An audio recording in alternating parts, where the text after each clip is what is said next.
Welcome back to another episode of RNT Fitness Radio, and today I'm joined by the Hitman as we dive into why you must marry a short-term transformation with a long-term lifestyle solution.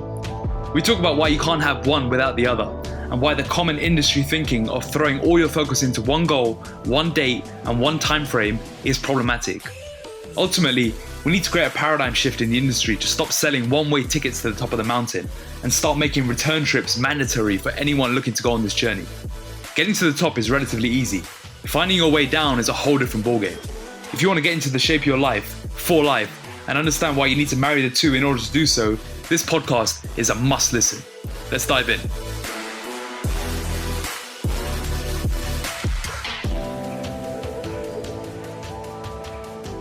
How's training going?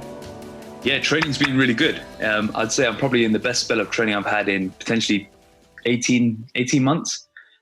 Yesterday I hit a hack squat of 4 plates for 5, which isn't my all-time PR, but it's 1 rep shy of my all-time PR, which I previously set 8 kilos lighter. So right now I'm 78 kilos, and I did 4 plates for 5. When I was 86 kilos, I did 4 plates for 6 with a pause at the bottom.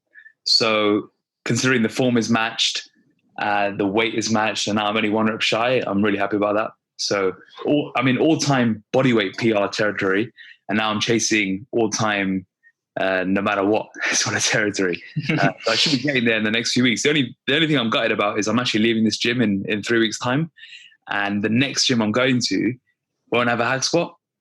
Oh. So I'm a bit gutted about that. So that's part of the reason why I'm so keen to make sure I get this goal before I leave. So I've almost set myself in my head, I'm like, I got 3 weeks to get this all-time PR. I have to get it. So yeah, it's been the best it's been in, I'd say, 18 months. I think this photo shoot really helped sharpen the sword and get my 3 S's locked back in again. And then since then, I've just sort of maintained that consistency and really gone aggressive with the logbook and trying to get as strong as possible and tick all the boxes around the training bit as well. Yeah, what about yourself? Huge. Yeah, training's gone really good. Had a good run over Christmas, getting back into it since a while. But do you know what? My headspace is in such a best place now that I'm not training with a phone or any type of distraction apart from a logbook. I'm doing it first thing in the morning, and 30, 40 minutes is enough what I'm doing at the moment, and I'm feeling so much better, looking better, and I'm going to be ready to grace the beach in Barcelona in 2 weeks' time. So we are all ready to go there. I mean, my strength has again gone through the roof, and I keep remembering why it's important. So it's huge. What sort of setup are you doing with the training? Do you know what? I've hit 6 different gyms in the last 4 weeks because of the travel. So I go in and pick I've got 5 exercises only, 2 exercises that are 3 sets 6, and then 3 sets of that 3 exercises that are 2 sets of 10. And effectively, I'm just picking 2 big compound movements and then just something for my shoulders, either mid or back, and then just picking a bicep or tricep exercise.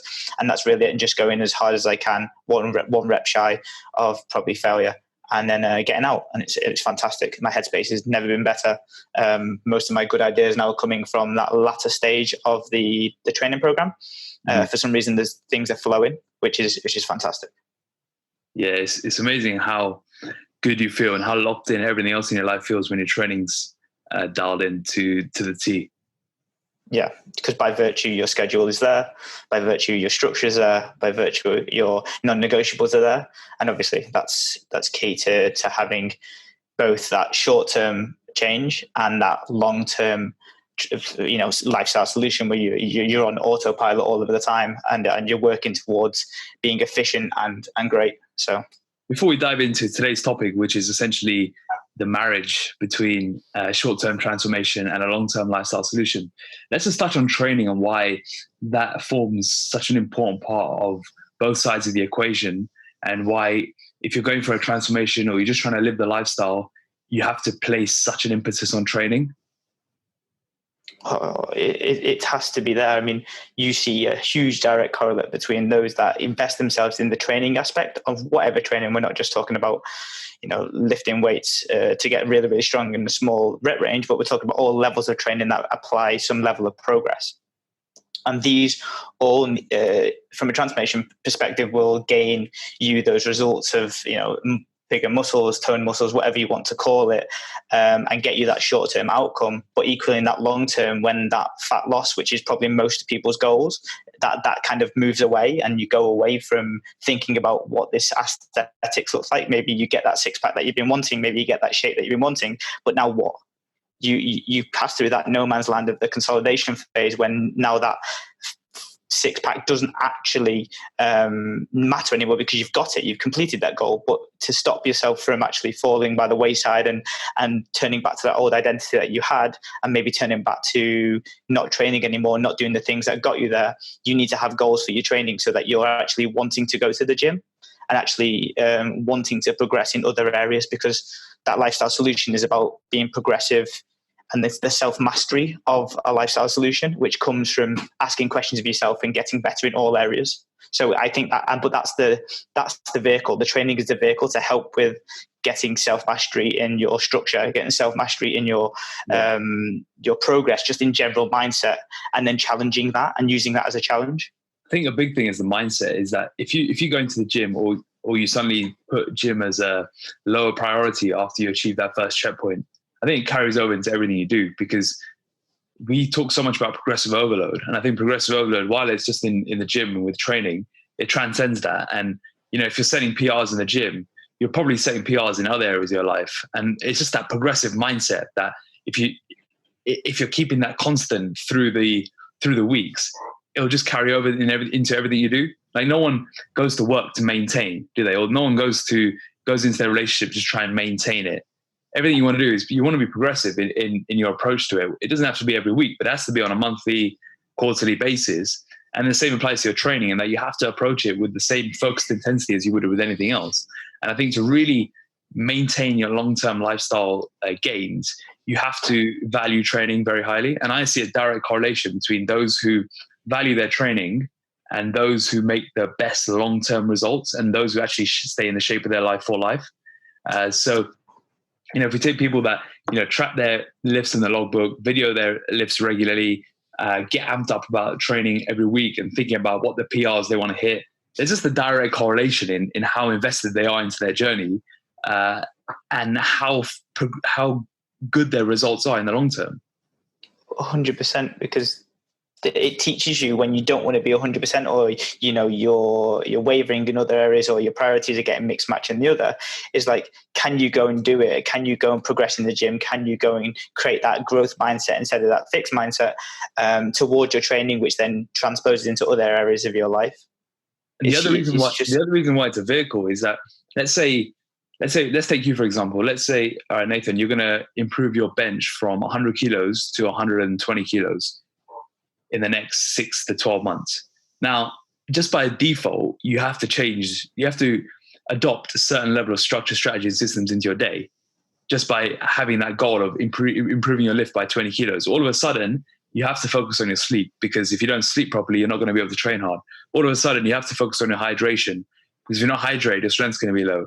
All of a sudden, your stress levels need to be managed, because if you can't manage your stress and your stress cup overflows, your strength is going to go down the drain. So there's and same with your nutrition, the choices you make, the habits you live, everything you do, all of a sudden becomes geared towards this goal. And that's how it becomes the vehicle in allowing you to experience benefits that transcend just beyond that increased 20 kilos in your bench press. You're simply creating a habitat for growth. And whether it's the training, or just setting a goal in general, by virtue, you are setting the environment, you're setting your structures, you're setting your routine, you're setting your why. And by having that vehicle, that habitat that now you grow and live in, is a fruitful one, as opposed to one that is stable and probably going to be regressive, or you regress in the long run. Yeah, and adding 20 kilos to your bench, for example, that's not an easy task. That's a tough one, and that's going to require a lot of accountability, a lot of dialing in on your 3S's, and extreme feedback as well, because it's not a case of just showing up to the gym every single week and expecting it to increase by 20 kilos. You're going to have the right plan in place. You're going to have the right level of desire to make that improvement. And this is when it becomes more than just counting your calories and tracking your steps. This is when for me, it's actually the fun bit and it's the hard bit. And it's really applying that progressive growth mindset that allows you to keep doing this for 1, 3, 5, 7, 10 years. I mean, I was doing some research for the book recently, and it's about the weight regain statistics. And I think I put in the book something like 80 to 90% of people regain all the weight they lose. And I think a couple of people who gave me feedback, I think you included, saying you need to validate the stat. So I've been like soaring the net for the right statistic on this. And there just isn't like one defined statistic. It's so varied. I mean, it's in that bracket, but it's so varied because it's difficult to track the long-term supervision of people after they go through a dietary protocol. But if we just look at common traits that we see in people that stay in the shape of their life, that's probably one of them. And I would say valuing the training and applying that focused intensity to the training is definitely up there as one of the key determinants in maintaining your results in the long run. Totally agree. You need other things other than the initial goal of just dropping fat, because although for some people that may be a very, very hard task, we know from being a coach that actually the dropping of fat is the easiest part out of the whole journey. Yeah. So, when that goal gets done and dusted, because, you've got into your routine, you've got your structures, and you've got all these different like lovely things what make that happen, you get rid of that goal that people have, and then they're left with very much nothing to kind of latch onto. And that's when you need that lever, that habitat for training, and that growth. But, I don't blame people, because the biggest problem in our industry, the health and fitness industry, is this quick fix, short-term mindset geared towards only being in the shape of your life. And, this means the six packs, the photo shoots, the bikini bodies, everything that is geared towards that one point, that one deadline, that one date. And don't get me wrong, it's a great achievement and we help all our clients do it, but it's only one half the equation. It's what I call the easy bit. Climbing the mountain is the easy bit. It's hard to get down after is the tough bit. And that's what no one's talking about. But the problem we have in our industry is that everyone's so geared towards that first goal, which we call a checkpoint, and for very good reason. And that's throwing people off, and that's taking people away from the value of training and long-term lifestyle solutions. Yeah. And and don't get me wrong, we've all been guilty of this ourselves as well. So we've openly spoke about our struggles within the consolidation phase, or just looking past that end goal. And you see even like the likes of Tyson Fury at the moment come out on podcasts, and Conor McGregor, and all these people that have had these huge goals that they've achieved, and then they've absolutely collapsed afterwards because they had no plan afterwards. Yeah. So we've been there, we've done that, and like this is why we always talk about the consolidation. This is why we're always talking about that lifestyle solution, because whilst that task for you may be very, very difficult to get that transformation checkpoint in the initial phases, it's nothing that equivalates to anything that comes afterwards, because that's even the downhill task is way harder. I mean, the downhill task is where you actually have to make shifts in your behavior, your mindset, your identity, and all these different things you're working on, which is way beyond just staying in a calorie deficit for X amount of weeks, which, yes, it's difficult in terms of how you feel, and going through the grind isn't easy, but you've got such a rigid focus towards one goal that you'll put up with it and you'll get on with it and you'll work towards it, so long as the foundation's there, your why is strong enough, you've got the right 3 S's in place, all of which we lay down for our clients. As long as all that's there, then it's getting to that checkpoint should be a relatively straightforward task. But it's what to do after. You've climbed that mountain. At the beginning, you're full stocked of supplies and energy and focus. You get near the top. You're running out of supplies, but you're okay with the fact that you are running out of supplies, because you've got this checkpoint near you. And you're willing to just grind for the sake of it, just to get to that top. You're so fixated on that checkpoint that you're clouded over what's to come after, and you haven't even thought about it. And rightfully so, because no one's told you before. Yeah. So, but once you get to the top, then it's like, okay, crap, I've got to the top. The map that I had on the way up has been blown away by wind. I've got no guide. My guide's left me. I've run out of water. I've run out of food. How do I get down? And it's not the thing that's spoken about, is it? Because sexy sells, that mountain, getting to that top is the thing that people buy the ticket for. They don't buy the ticket for the way home. It's a single trip for most. R&T are supplying the return journey, brother. Yeah, I mean, we've been guilty of ourselves, both in our own experiences, but also with our clients. For years we were fixated on that checkpoint. We were selling single way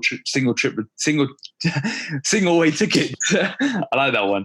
We were selling single way tickets by the handful, but the penny dropped after our own experiences, and ultimately after seeing how our clients were getting into great shape, but they weren't keeping after. And when that penny dropped, it gave birth to the 5 phases, and it gave birth to the journey, and it gave it created a marriage between a short-term transformation and a long-term lifestyle solution that feeds into each other, and a marriage that has 2 parts of the equation whereby neither can exist without the other. Yeah, and it's so culturally and globally known that this single trip ticket is sold. Like, people will openly ask you, and we have this from clients, they say, oh, are you on this diet now? Oh, but when are you going to go back to eating normal? Or, oh yeah, I've dieted and I've come back to my normal weight again. And it's like, people expect you to fail, or this is what people expect you to do during this phase, because they simply don't know that you're supposed to get a return ticket to the mountain. But this single trip mindset is going to put people in bad spots. It is putting people in bad spots. The reason why 85 to 90% of all diets fail is because restriction of calories is really, really difficult. But there is a journey and there is a process that gets you through it. Now, I wanted to segue into what we see during a transformation that will ultimately be the difference between a lifestyle solution and I call it with some of my clients, I'm like, your head spacing your lifestyle solution, because lifestyle solution is not meant to be about you constantly overthinking and having loads of million decisions to make on a food on a day-to-day basis. You're meant to be in automatic mode. We always speak about it. You know what you're doing on a day-to-day basis. Your eggs are coming, your sourdough's coming. I know your sourdough's coming. That's how much we know you're regular, right? I know when you're what you're wearing tomorrow. And guess what? Just a segue off that. Guess what I've got coming in the delivery anytime now? I've got a new tracksuit. 7 new pairs of joggers coming in the post.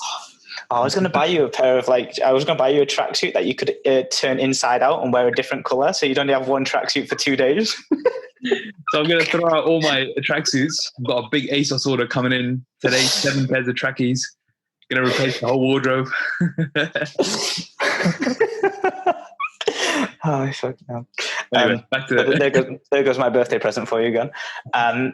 So the difference between we both know that, and everyone knows now probably that return ticket is needed.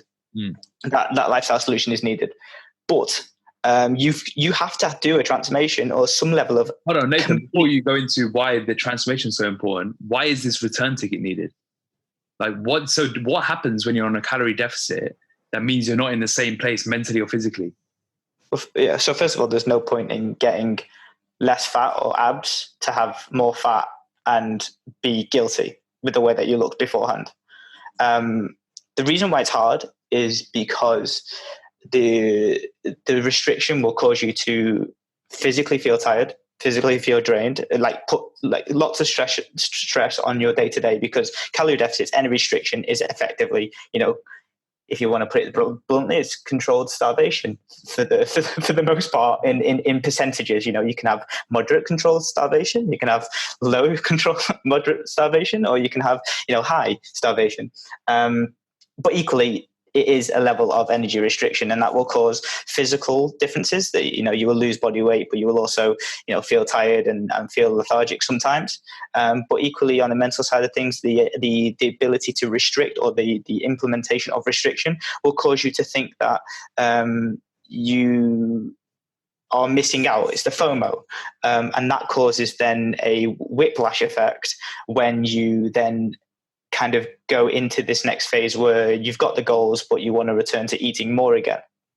And combining mental whiplash, if you want to coin it that term, with physical tiredness and hunger, and then having a social environment or an environment or a habitat that will be more social around food and drinks, you generally end up in a position of where you have lots of decisions to make around food when you're tired and you're in a mentally fragile position.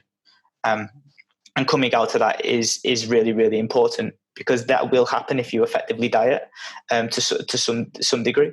And not to forget, your body's feedback mechanisms are completely fighting against you at this point as well. So, things like leptin, ghrelin, which is your hunger and your fullness hormones, they aren't even regulated properly. So your body doesn't know when it's full. Your body doesn't know when it's really hungry. It's throwing everything at you. And it's essentially like getting to the top, and then you thought you had the map down, but suddenly they've given you the wrong route, or like what really happens is the wind just blew it away, and you've just got to somehow figure it out, because it's not a case of that you come down the same way you came up.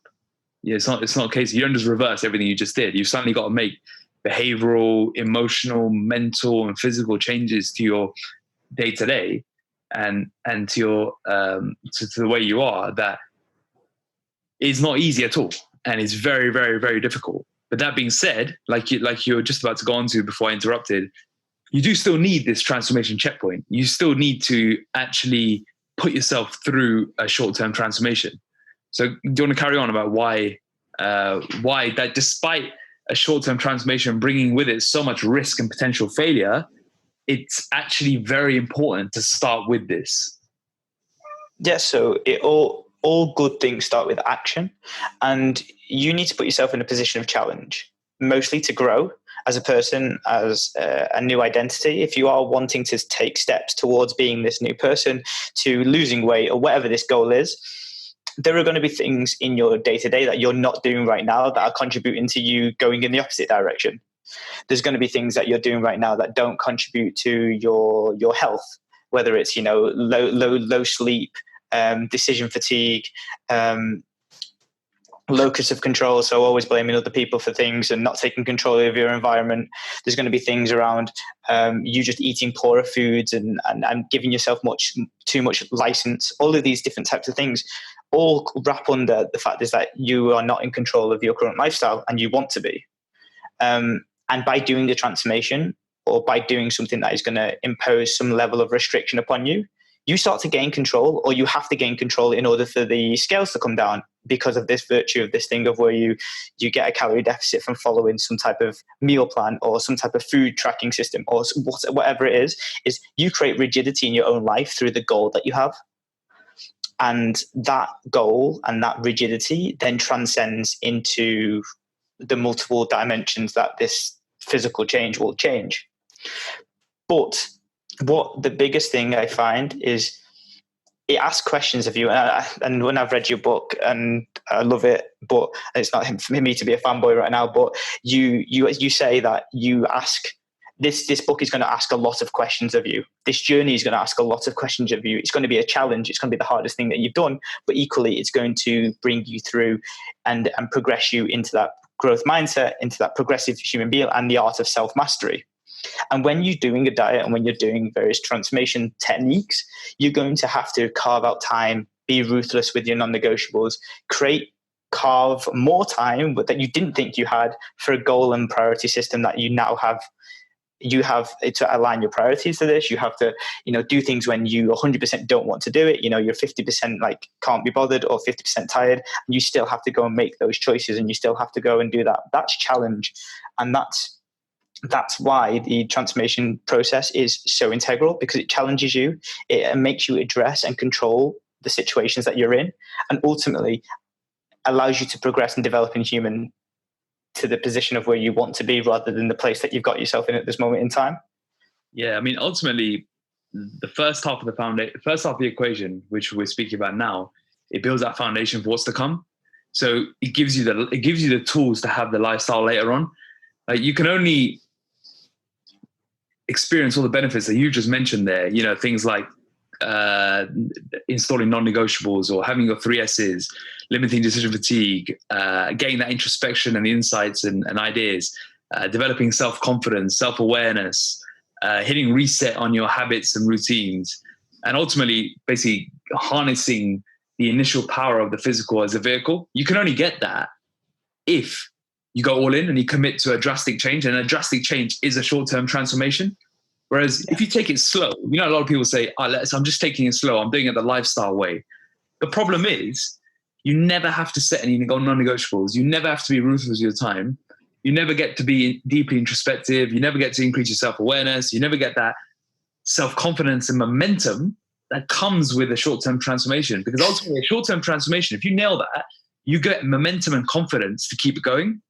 Whereas a lifestyle, slow way of doing it at the beginning, you just never really get off the ground. I've never seen anyone get a result, a long-term life, even a short-term result or long-term result that I've said, I'm going to do it the lifestyle way. And it's funny enough because Mark Manson, in one of his books, I think it's Everything is Fucked, says and talks about how if humans lived forever with no end date or end goal to their death, they wouldn't do anything because they'd put it off day in, day out. They'd put it to the next day. They'd put it to the next day. Whereas by having death, which is, I don't know how I've just flipped this into a really deep conversation, but by having death, you actually get an end date, and therefore you become urgent, and then you get priorities, because priorities wouldn't exist if you had forever to do it. Yeah, without a deadline, you procrastinate. Humans always procrastinate. And exactly. If you go the slow lifestyle way, you're going to get frustrated with slow progress, and you just end up being that person who's just constantly spinning their wheels, looking for new shiny objects, and never really getting anywhere, never getting the benefits that come with the short-term transformation. So you need this initial blast to this checkpoint, which now let's just be clear. This blast, this climb to the checkpoint doesn't have to be 12 weeks, 8 weeks, 16 weeks, 20 weeks. It can be anything. Some people it will be 36 weeks. Some people it will be 50 weeks. Some people it will be 100 weeks. Like, that doesn't matter. The point is that you're working towards a checkpoint, which marks you being in the shape of your life. And it's got to be aggressive for where you are now. So for some people, that will be 16 weeks to a checkpoint, because that's what their body can, that's in the position they're in. For other people, they won't be able to get to a checkpoint till 50 weeks, because firstly, they might have that much body weight to lose. Secondly, they might just have other things going on that doesn't allow that rate of fat loss, but you should be going at the fastest rate of fat loss possible for your unique situation. Yeah, and a lot of people presume that the longer the transformation, the more lifestyle they got it, because that's what it is. Longer, the healthier, right? But I've got people that are with me for 100 weeks that have never put their foot off the pedal, but they've just had to deal with challenge.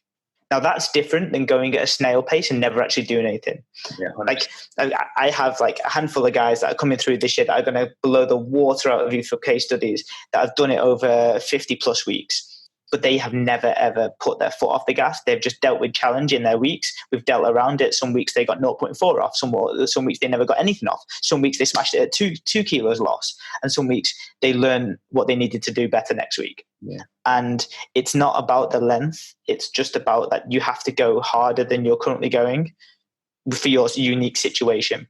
Yeah. And the difference with the lifestyle approach would be like, I'm just going to be working on increasing a little bit of my steps this week.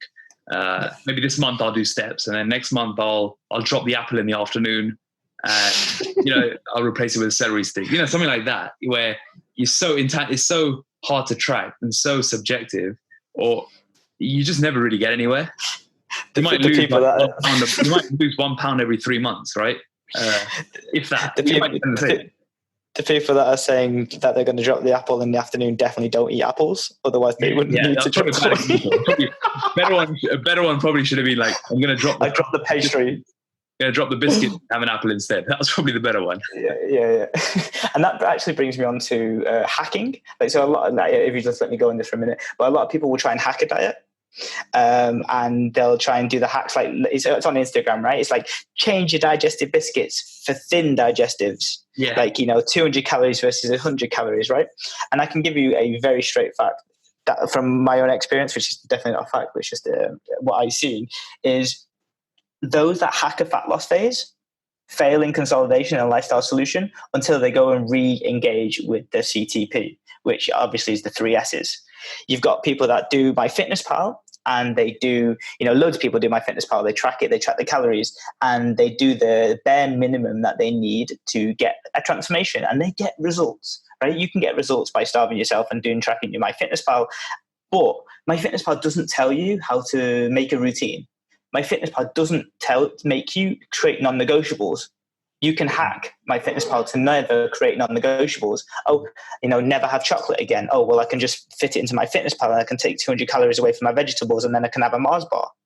These people that are hacking during a fat loss phase, even I could go along and say those that even use things like loads and loads of Diet Coke or loads of those Warden Farms and stuff like that. And I've done that so many times, but there's a reason why I've never really consolidated very, very well. It's because I'm looking to hack that system and that transformation, because I wasn't willing, or those guys are not willing to challenge their structure, challenge their non-negotiables, and challenge their systems that they have or strategies that they have that may actually cause them to address some level of discomfort. People don't want to address their social events at the weekend by saying no to certain things, so they will try and hack it by buffering. And, they're great for a very short-term niche in time, but you can't buffer in a lifestyle. You can't guesstimate. We spoke about this, right? Buffering is a short-term fat loss. Buffering is only for that route up to the checkpoint. Once you get to the top, can't buffer your way down.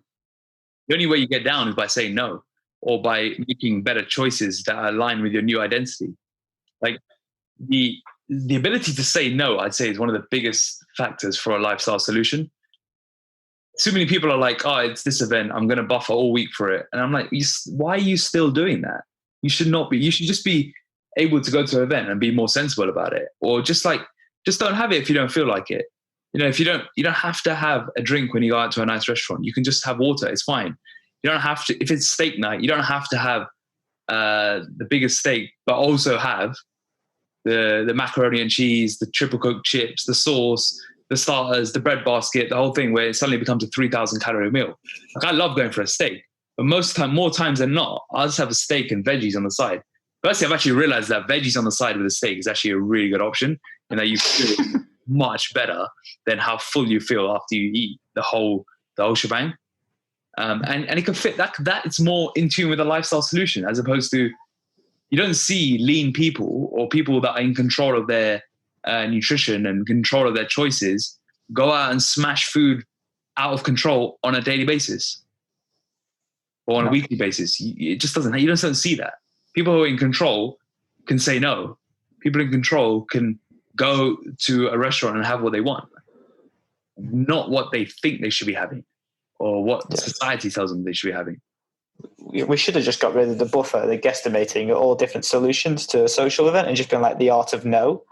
And actually, everyone would be in a big win at the moment if that was the case. I mean, I always say to people that are struggling with social events and those that struggle to deal with the social stigma side of saying no to various cultural events, whatever. I'm just like, take a look at everybody on that website, RNC website. All of them have one thing in common. They all took control in social events. Like Sittle, I always reference her one because it sticks out in my mind. She took control and she told people what's what when they were asked. Some of my clients, whatever, like Sanji, Minal, always, like, I joke with Minal all the time. She's like, oh, are you taking your tupper? Because she will take her tupper everywhere, and Sanji will always, go, no, I'm okay. I'm good with I want my food that I've got at home, like, because I like it. Yeah, and this is not saying you need to be a social recluse. And those maybe potentially not the best examples of the last ones, just because people might misconstrue that as, I can't eat out. It's not that. It's just making better choices when they're out. Like we remember the mastermind dinner, Sandra's there, and I watched her eat, and she had much better control of her food than potentially other people who hadn't mastered the art of consolidation yet, or hadn't mastered the art of social eating yet. Eating slowly, eating what you want to eat, not eating what you think you have to eat just because you're at the plate. I mean, ultimately, it comes back to being a leader. And if you want to have a lifestyle solution, you have to be a leader of yourself and of your social environment. I mean, also, let's ask yourself these questions. Yeah. If you're listening to this, what would happen if you organize your next few months of social plans with your friends and family? What would happen if you say no to the dinner and drinks networking event? What would happen if you drank soda water with lime instead of beer when you're out with your friends? What would happen if you suggested an activity-based social versus one that revolves around food and drink? What would happen if you took charge of your choices in all situations? What's the worst that could happen? That might sound scary, but it's an important step in this transformation journey that only grows in importance the more and more we shift into the for life half of the equation, the lifestyle solution equation. Because when you go through when you get to that when you're on the route to the transformation checkpoint, it's the first time you even consider these sorts of questions. But if you're someone who can actually take these questions and think, right, I'm actually going to take control, and I'm going to be the leader, and you'll be surprised how much better you feel in yourself, how much more confident you feel, and how much more able to stay in control for the long run you can be. Sorry. It's that locus of control. It's like you're taking the internal control and not leaving it to other people's variables. Like you are taking everything that you do as a internal focus. So it's your fault and it's your actions to change. It's your actions to control. Whereas obviously a lot of other people that are relinquishing control are then hoping for the best. And that's the difference between a lifestyle solution and then the buffering techniques and just headspacing a lifestyle solution. Yeah. Buffering is very good for short-term transformations, but you've got to make that shift away. As soon as you get into consolidation, that shift's got to start. And once you're into investment and later, you have to have probably potentially made that complete transition away from buffering and into the art of saying no, as you called it. Like I had recently a client who was talking about all this buffering and all of this thing, and he was talking about, what do I do when I go on dates? And he was back on the market, as they say, and he's going on a few dates, and I was like, first of all, this is fantastic dating advice, not that I know, but I said to him, why don't you take control of the whole situation? He's like, I don't know what she wants to eat. And like, they'll eat wherever you take them. Trust me. If you're paying, they'll go. Right. First of all. So people like when they haven't got someone who's very indecisive. Yeah, exactly. You don't want to be indecisive. Exactly. You got to take control. Well, I'll let you decide. Well, no, you just take control and just decide where you're going to go, and just decide what you're going to eat in advance if you're that worried about it. Exactly. So what I advised him is like, every date that you go on, same place, same meal, same table, and I just rotate that. I mean, then you get variables that are very routine instruction, and you can judge the girl and the girl as opposed to the food that comes on the table. So I thought that that's a really interesting one, that you can just you take control, you take the same place, same environment, but most importantly, you've chosen that because it's good for you, because you took priority on your health over this girl that actually may not even like you. Or these friends that may just not even be your proper friends, or whatever, just to impress them. Yeah, and that's huge. I mean, taking control. And what you've also referred to there is this limiting decision fatigue, which is a big part of, we talk about it in the cleaning the palate phase, but cleaning the palate never really ends. Like, cleaning the palate is something which you always revisit it in every phase you go into. Like, you might have cleansed the palate at the beginning, but that cleansing doesn't stop. You have to continue mastering your non-negotiables. You have to continue mastering decision fatigue. You have to continuously evolve your 3 S's to match your lifestyle demands. So you can't ever forget that the foundation that you built at the beginning of the journey has to be revisited along the way, because there will be holes. There will be floorboards that get creaky at the bottom of the house. There will be pipes that go haywire. You have to constantly be refitting, refurbishing, repairing. You just got to think like, everything's got to be reset, reapplied, reaffirmed, because for the real long-term lifestyle solution, all those basic habits and essentials that you begin with have to be continued with. 100%. So what does embarking on the second half of the equation mean? What do you have to do in this lifestyle solution that is so different to before? we've touched on it here, but what actually happens here? So in this phase, it's all about moving away from those short-term wins of the goals of, let's say, the fat loss phase where you're focusing on your body, and moving into other things like finding a habitat for your health, like, let's say, looking at stress, sleep, digestion, all the other factors that come into creating a good, healthy environment. You've got, increasing in food. And then with the challenge of increasing in food, this causes, potentially, again, to have to re-engage those non-negotiables. You may get a little bit too excited with your food choices, learning and continuing about with decision fatigue. And ultimately, with that lifestyle solution, it's finding what you want to do on a week-to-week basis to live your, quote-unquote, best life and have your cake and eat it in a way that aligns with that identity that you want. If you want to be a 65 kilo dude or you want to be a 40 kilo female, there are things that you're going to have to do that other people around you are not going to be able to do. And that's why you'll be 40 kilos and they'll be 80. And that'll be the difference, is understanding the differences in your environment, differences in the people around you, differences in the things that you have to do to stay there, and the best ways to deal with it. It's all about behavior, identity, and mindset at this point versus simply training, nutrition, steps, sleep, water. That transformation checklist is always going to be there, but now you have to add behavior, identity, and mindset into it. And it comes back, it kind of comes back in full circle in that we talked about setting training goals and performance goals. And what that does is it helps you create those long-term changes in your behavior, identity, mindset, because, adding that 20 kilos to your bench press will force a different behavior on a Thursday night. If it's bench press Friday, well, we should probably say Sunday night on bench press Monday. Then if you didn't have that goal, if you weren't valuing training, you wouldn't care if you slept only 3 hours and you had 5 beers last night, because it doesn't matter. You don't really value training, and over time you'll probably revert back to square one. Whereas if you do value training, then all of a sudden you're questioning whether that beer is worth it, and whether you'd rather have water, and whether you'd rather get a full 8 hours at night and feel and perform your best. Yeah, and that training, analogy that when you just made there, if you change the word training or included training and being more efficient at your job, or more efficient in a relationship, or more efficient giving to yourself and giving to others, you then create a feedback loop that questions the identity that you used to have and go, okay, well, how is that 5 beers going to affect me on a Monday morning for that promotion that I really, really want to help support my job and my life and my kids and my future family?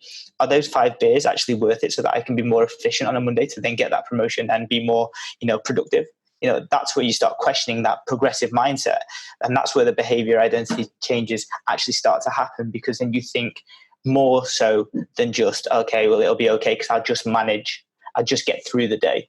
But actually, if you're on a journey of self-mastery, which everyone is on, whether they choose to use it or not is a different question.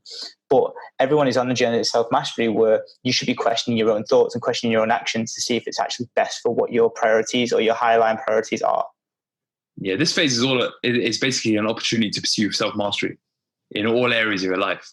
I like the fact that you related training to everything else, because ultimately this journey that we've laid out, the 5 phases, it transcends just the physical.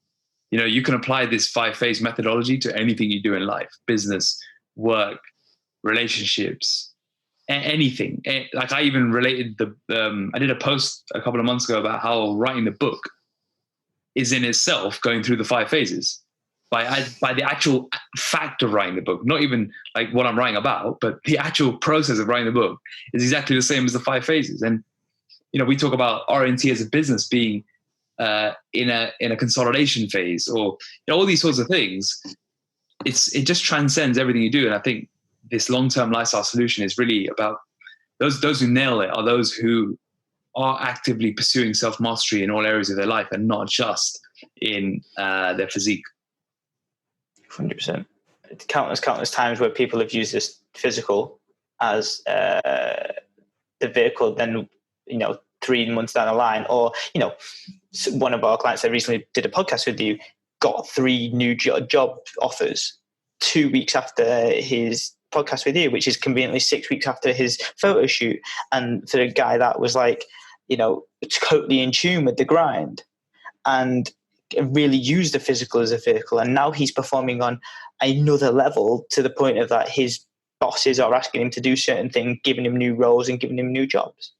Like, you can't say anything more than, you can just emphasize that point of that unless you're on that return ticket and you've not just bought yourself a single ticket, because that works too, right? People can sell you the single ticket, but if you've opted for a single ticket because you're looking for that quick fix, you're never going to get that return ticket, and not be open to what this self-mastery could bring you. Because a lot of people are still looking for that quick fix in a mindset because they're blinded by what's on social media, and not open to actually self-mastery because people don't make the dots or don't connect the dots. And that's what we're trying to do, right? We're just trying to connect the dots so people can get what we got out of the journey. Yeah, ultimately, you need to value this as a journey that marries the short term as a platform to develop the long term. Yeah. And I think ultimately it's now a time for a culture change in this industry. And I'd like to think that we are driving this culture change so that people see the benefits of a harmonious marriage between the short-term transformation and a long-term lifestyle solution. And the reason why I say marriage is just because, the idea is that it's, once you make the vow, you don't go back, and it should be a team that works together, that propels forward in a way they couldn't do alone. Like, you need both in order to really, really succeed. And this comes back to embracing the 5 phases. If you want to go through this culture change and experience the shift in thinking that we're proposing here, it means embracing the 5 phases that have predictable outcomes, predictable strategies, predictable challenges that everyone will go through, with the overarching goal of getting to the shape of your life for life.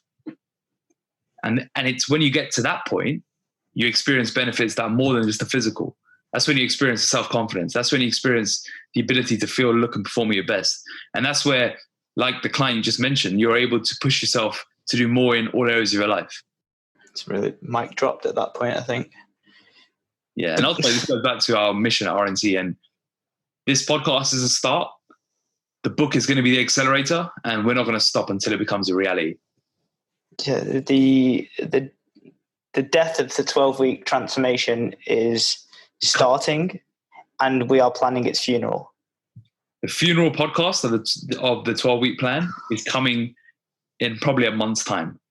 So we're planning it, and it's going to happen. And when it does happen, it's going to be a big eye-opener and hopefully promote the extreme culture shift that we are going for here. None of that weight regain anymore. We can't have it. Too many people are getting hurt from it. And on that note, I think we've wrapped up here, and I think everyone has heard enough of our analogies. I think we've probably fit in more analogies today than I've heard before. We've got new ones added to the list now. We've got marriages. We've got the new airway tickets, which I'm loving. That was fantastic. I don't know where I pulled that one for. Did you just pull that one out of your bag? No, I pulled that one right on my backside. And then we've got the mountain. We dropped a bit of the house analogy in there. The habitat health is coming as well. Just wait till that one manifests. Okay. One more cooking. Yeah, cooking in you. Any final words? No, I'm very, very happy that we're going down this route now because it's time. Awesome. Thanks so much for listening. Thank you so much for being here today on this episode of RNT Fitness Radio. I'd love for you to do a quick little favor for us. Please head over to iTunes and give us a 5-star rating, leave a comment, and share it with your family and friends. If you're interested in learning more about how to transform your body and positively change your life, go to www.rntfitness.com and explore all our free content on offer. Thank you.